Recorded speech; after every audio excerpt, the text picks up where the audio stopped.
Hello everyone. स्वागत है आपका हमारे इस चैनल जिसका नाम है गवर्नमेंट एग्जाम्स फंडा। आज है लेक्चर 2 आरआरबी जेई 2019 के पेपर में जो जनरल साइंस का पोर्शन आएगा जो 30 मार्क्स का है उसमें आएगी फिजिक्स, केमिस्ट्री और लाइफ साइंसेस। लाइफ साइंसेस का मतलब है कि जिन चीज़ों में लाइफ होती है, यानी कि आपको रेलवे जो है क्वेश्चन पूछेगा जूलॉजी के, बॉटनी के, माइक्रोबायोलॉजी के, तो वो सारे हम कवर करेंगे लेक्चर्स के थ्रू। फर्स्ट लेक्चर में हमने कवर किया था प्लांट किंगडम, आज कवर करेंगे सेल के बारे में। बहुत ज़्यादा अच्छे से करेंगे, सारे क्वेश्चन सारे कंसेप्ट इसी वीडियो में देखने को मिलेंगे। रेलवे की सारी वीडियोस आपको प्रोवाइड करवाई जाएंगी, तो इस वजह से आप हमारे चैनल को सब्सक्राइब कर लीजिए, नोटिफिकेशन बेल पे क्लिक कर लीजिए। तो चलिए बिना देर किए शुरू करते हैं। सबसे पहले देखेंगे रॉबर्ट हुक ने डिस्कवर किया था सेल, और ये जो टर्म है सेल ये भी कॉइन किसने की थी? ये भी की थी रॉबर्ट हुक ने। सन किस ईयर में किया था बहुत ज्यादा इंपॉर्टेंट है, याद रखना है। सीधा सीधा आपको क्वेश्चन रेलवे में पूछा जा सकता है। रॉबर्ट हुक ने सेल डिस्कवर किया था 1665 में। इसके अलावा रॉबर्ट ब्राउन ने क्या डिस्कवर किया था? उन्होंने डिस्कवर किया था सेल न्यूक्लियस। दोनों के नाम में रॉबर्ट आता है, आप इसको अच्छी तरह से याद कर लीजिए, कंफ्यूजन इसमें नहीं होनी चाहिए। रॉबर्ट ब्राउन ने डिस्कवर किया था सेल न्यूक्लियस, ये किया था 1831 में। आगे देखते हैं प्लाज्मा मेम्ब्रेन यानी कि सेल मेम्ब्रेन। प्लाज्मा मेम्ब्रेन को ही हम सेल मेम्ब्रेन कहते हैं। अब प्लाज्मा मेम्ब्रेन और सेल मेम्ब्रेन है क्या? जो हमारी सेल की आउटर मोस्ट कवरिंग है ये है न्यूक्लियस। अब ये है हमारा सेल और ये बीच में है न्यूक्लियस, और ये जो हमारी आउटर मोस्ट कवरिंग है सेल को जो ढक कर रखती है उसे हम कहते हैं प्लाज्मा मेम्ब्रेन। इसका काम क्या होता है? इसका काम है सेल को एक्सटर्नल एनवायरनमेंट से बचाना, एक्सटर्नल एनवायरनमेंट से बचाना। और ये जो प्लाज्मा मेम्ब्रेन होती है ये होती है सिलेक्टिवली परमिएबल। सिलेक्टिवली परमिएबल इसका क्या मतलब है? अब जैसे ये है हमारा न्यूक्लियस, ये है हमारी प्लाज्मा मेम्ब्रेन। सिलेक्टिवली परमिएबल का मतलब है कि ये खुद सिलेक्ट करती है कौन सी चीज़ों को सेल के अंदर भेजना है और किन चीज़ों को बाहर भेजना है। जैसे सेल के अंदर ऑक्सीजन की ज़रूरत है तो प्लाज्मा मेम्ब्रेन उसको अंदर जाने देगी और कार्बन डाइऑक्साइड को बाहर आने देगी। तो ये काम होता है प्लाज्मा मेम्ब्रेन का, सिलेक्टिवली परमिएबल। जो बाहर का इन्वायरमेंट है उसमें से कौन सी चीज़ें सेल के अंदर भेजनी है और कौन सी चीज़ों को सेल से बाहर भेजना है, ये काम करती है प्लाज्मा मेम्ब्रेन। अब आगे देखते हैं प्लाज्मा मेम्ब्रेन बनी किससे होती है, बहुत ज़्यादा इंपॉर्टेंट है। प्लाज्मा मेम्ब्रेन जो है वो बनी होती है लिपिड्स और प्रोटीन्स से। ये आपने याद रखना है कि कौन सी मेम्ब्रेन किस चीज़ से बनी है। प्लाज्मा मेम्ब्रेन बनी है लिपिड्स और प्रोटीन से। लिपिड्स होते हैं फैट्स, लिपिड्स होते हैं फैट्स। अब आगे देखते हैं एंडोसाइटोसिस। हमने ये पढ़ा, ये है न्यूक्लियस, ये है सेल और ये है आउटर कवरिंग प्लाज्मा मेम्ब्रेन। सबसे आउटर कवरिंग जो है वो है प्लाज्मा मेम्ब्रेन। अब क्या होता है, जो हमारा सेल है ये फ्लेक्सिबल है, तो ये जो फूड कैप्चर करता है ना उसमें अपनी फ्लेक्सिबिलिटी दिखाता है। अब जैसे ये है हमारा फूड, तो ये क्या करेगा, अपनी मेम्ब्रेन से इस फूड के आसपास घिराव कर लेगा और इस तरह से फूड को कैप्चर कर लेगा। और इस तरह फूड को कैप्चर करने की प्रक्रिया को हम क्या कहते हैं? हम कहते हैं एंडोसाइटोसिस। बहुत ज्यादा इंपॉर्टेंट है, याद रखना है। तो चलिए चलते हैं आगे। सेल वॉल जो हमारी एनिमल होती है, बहुत ज्यादा इंपॉर्टेंट डिफरेंस है। सेल वॉल एनिमल्स में एब्सेंट होती है और प्लांट्स में प्रेजेंट होती है, ये याद रखना है। एनिमल्स में सेल वॉल नहीं होती। प्लांट्स में क्या होता है, ये है न्यूक्लियस, ये है हमारा पूरा सेल, ये है हमारी प्लाज्मा मेम्ब्रेन। और प्लांट्स में क्या होता है, इस प्लाज्मा मेम्ब्रेन के बाहर भी एक लेयर होती है जिसको हम कहते हैं सेल वॉल। ये देखिए, plant cells in addition to plasma membrane have another rigid outer covering called the cell wall. The cell wall lies outside the plasma membrane. बहुत ज्यादा इंपॉर्टेंट है, प्लाज्मा मेम्ब्रेन के बाहर होती है हमारी सेल वॉल, एनिमल्स में नहीं होती। प्रेजेंट और हमारे जो प्लांट्स है उसमें प्रेजेंट होती है। और सेल वॉल बनी किससे होती है? ये बनी होती है सेलुलोज से। अब क्या है, जो प्लांट को स्ट्रक्चर प्रोवाइड करता है, जो प्लांट खड़े रहते हैं वो किसकी वजह से खड़े रहते हैं? वो खड़े रहते हैं सेल वॉल में। सेल वॉल में जो फर्म स्ट्रक्चर प्लांट्स को प्रोवाइड करवाया जाता है वो सेल वॉल से प्रोवाइड होता है। और ये जो सेल वॉल है हमारे एनिमल्स में एब्सेंट होती है। तो चलिए चलते आगे। साइटोप्लाज्म। अब क्या होता है, ये है हमारा सेल, ये है न्यूक्लियस। सेल की आउटर मोस्ट मेम्ब्रेन है प्लाज्मा मेम्ब्रेन। अब प्लाज्मा मेम्ब्रेन और न्यूक्लियस के बीच में यहां इस जगह पे होता है साइटोप्लाज्म। अब साइटोप्लाज्म क्या है? Cytoplasm is a jelly like substance. ये एक जेली की तरह होता है और कहां पे होता है? सेल मेम्ब्रेन यानी कि प्लाज्मा मेम्ब्रेन और न्यूक्लियस के बीच में। आगे देखते हैं, it also contains many specialized cell organelles. जितनी भी हमारी सेल ऑर्गेनेलीज हैं, सेल के ऑर्गन्स हैं, जैसे माइटोकॉन्ड्रिया, गोल्जी बॉडीज, राइबोसोम, ये कहाँ पाए जाते हैं? ये पाए जाते हैं साइटोप्लाज्म में, यानी कि न्यूक्लियस और प्लाज्मा मेम्ब्रेन के बीच में ही सारी सेल ऑर्गेनेलीज होती हैं। इनके फीचर भी आगे हम देखेंगे।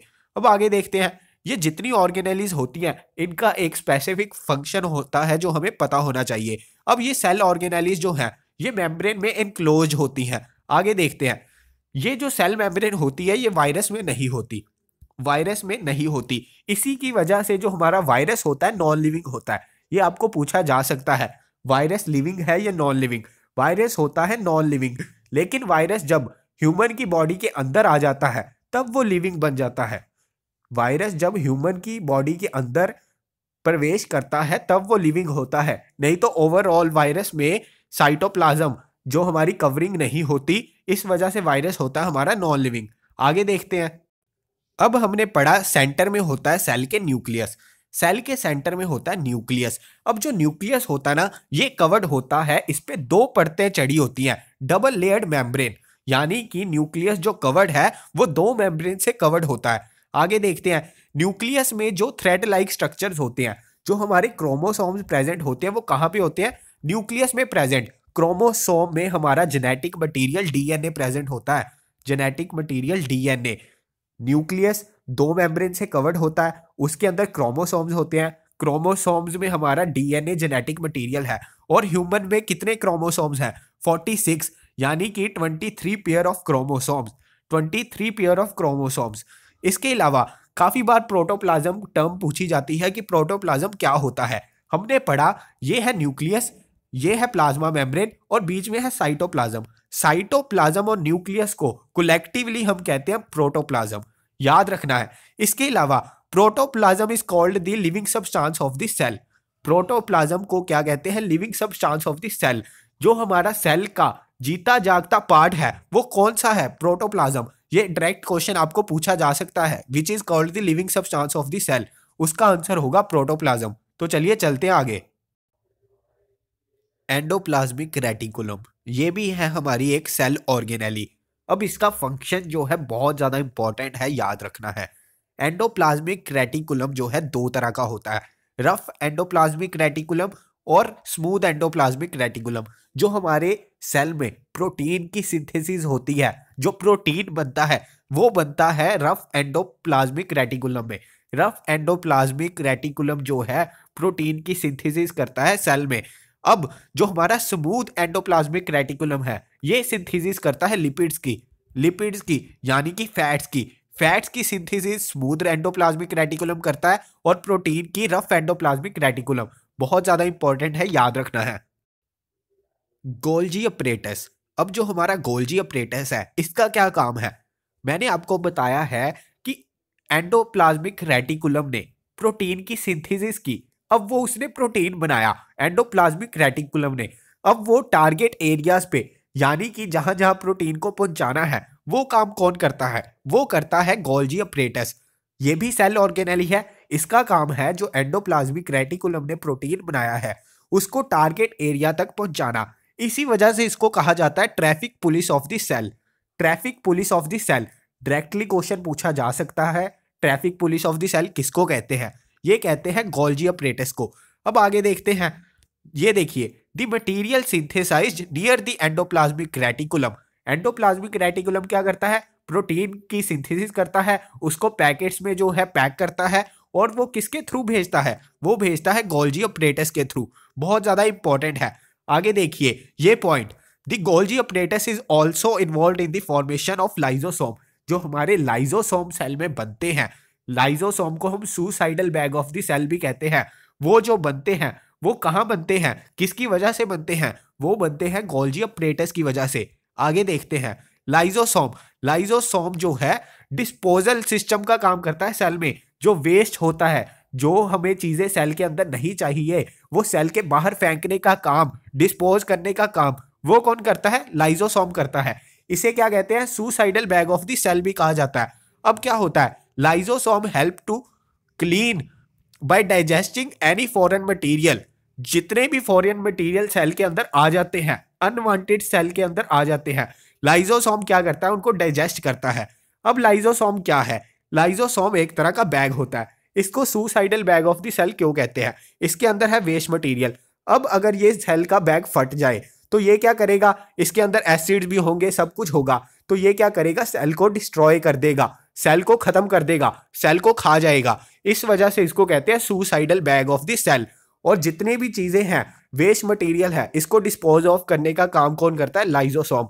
बहुत ज्यादा इंपॉर्टेंट फंक्शन है, इसी वजह से इसको कहते हैं सुसाइड बैग्स। तो चलिए चलते आगे। माइटोकॉन्ड्रिया। माइटोकॉन्ड्रिया को कहते हैं हम power house of the cell. Mitochondria are known as the power house of the cell. अब क्या होता है? जितनी भी एनर्जी सेल को मिलती है वो कहां से मिलती है? माइटोकॉन्ड्रिया से। और किस फॉर्म में मिलती है? एटीपी की फॉर्म में। एटीपी क्या है? Adenosine triphosphate. इसी वजह से एडिनोसाइन ट्राइफॉस्फेट को energy currency of the cell भी कहा जाता है। अब डिफरेंस क्या है? माइटोकॉन्ड्रिया को स्ट्रेंज ऑर्गेनेलीज क्यों कहा जाता है? ये सेल ऑर्गेनेली बाकियों से डिफरेंट क्यों है? इस वजह से डिफरेंट है, जो माइटोकॉन्ड्रिया होता है इसके पास खुद का डीएनए और राइबोसोम है। हमने पढ़ा था जो डीएनए और क्रोमोसोम है हमारे, वो कहां पे होते हैं? क्रोमोसोम होते हैं न्यूक्लियस में। क्रोमोसोम में होता है जेनेटिक मटेरियल। जेनेटिक मटेरियल क्या होता है? डीएनए। वो होता है न्यूक्लियस में। लेकिन माइटोकॉन्ड्रिया के पास भी डीएनए होता है और राइबोसोम होता है, जो हमारी प्रोटीन की सिंथेसिस होती है। राइबोसोम के अंदर क्या होता है? जैसे ये है हमारा ट्यूब सा स्ट्रक्चर राइबोसोम का, इसके ऊपर डॉट्स डॉट होते हैं, डॉट डॉट। ये डॉट होते हैं एंडोप्लाज्मिक रेटिकुलम, ये करते हैं प्रोटीन की सिंथेसिस। अब क्या होता है? ये जो माइटोकॉन्ड्रिया है इसके पास डीएनए भी है और राइबोसोम भी है। राइबोसोम है, इसका मतलब इसके पास एंडोप्लाज्मिक रेटिकुलम होंगे। एंडोप्लाज्मिक रेटिकुलम होंगे तो इसका मतलब है ये खुद का प्रोटीन बना सकता है। इस वजह से ये सेल ऑर्गेनेली बाकियों से डिफरेंट होती है और ये एनर्जी प्रोवाइड करती है पूरे सेल को। बहुत ज्यादा इंपॉर्टेंट है, इसकी फंक्शनिंग याद रखनी है। तो चलिए चलते आगे। अब ये कुछ फैक्ट्स हैं जो आपको सीधे सीधे पूछे जा सकते हैं। सबसे पहले जो हमारा व्हाइट ब्लड सेल होता है, ये क्या है? ये एग्जांपल है सिंगल सेल की। सिंगल सेल को क्या कहते हैं हम? प्रोकैरियोटिक। जो चीजें एक से ज्यादा सेल से बनी होती हैं उसको कहते हैं यूकैरियोटिक। जो चीजें एक सेल से बनी होती हैं उनको कहते हैं प्रोकैरियोटिक। हमारे शरीर के अंदर व्हाइट ब्लड सेल जो है वो सिंगल सेल से बने हैं। और ये इंपॉर्टेंट क्यों है? क्योंकि हमारे शरीर के अंदर व्हाइट ब्लड सेल ही एक ऐसे हैं जो अपनी शेप जो है चेंज कर सकते हैं। ये आपको सीधा सीधा क्वेश्चन पूछा जा सकता है। आगे देखते हैं। बैक्टीरिया। बैक्टीरिया में सेल वॉल होती है, वायरस में नहीं होती। इसी वजह से बैक्टीरिया लिविंग होते हैं, वायरस जो है नॉन लिविंग होते हैं। आगे देखते हैं।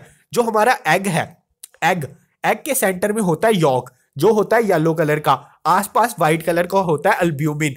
और ये जो अल्ब्यूमिन है, एग है, ये किसकी एग्जांपल है? ये भी सिंगल सेल की एग्जांपल है। सिंगल सेल कौन से होते हैं? प्रोकैरियोटिक, जो एक सेल से बनते हैं। आगे देखते हैं। जो वेलोनिया वेंट्रिकोसा है, वेलोनिया वेंट्रिकोसा, ये एक तरह का क्या है? एल्गी है। और ये सबसे बड़ा यूनिसेलुलर स्पीसीज है। सबसे बड़ा जो सिंगल सेल का सबसे बड़ा स्पीसीज दुनिया में पाया जाता है उसका नाम है वेलोनिया वेंट्रिकोसा। इसका नाम याद रखना, इसको आप डायरेक्टली आपको पूछा जा सकता है। और वेलोनिया वेंट्रिकोसा क्या होता है? एल्गी। एल्गी का दूसरा नाम क्या होता है? साइनोबैक्टीरिया। बहुत ज्यादा इंपॉर्टेंट है, याद रखना है। तो चलिए आज के लिए विराम लेते हैं, जल्दी मिलेंगे अपने अगले लेक्चर के साथ। तब तक के लिए चैनल को सब्सक्राइब कर लीजिए, नोटिफिकेशन बेल पर क्लिक करना मत भूलिए ताकि सारी नोटिफिकेशंस आप तक आती रहे। तो चलिए जल्दी मिलेंगे रेलवे के लिए और वीडियोस के साथ।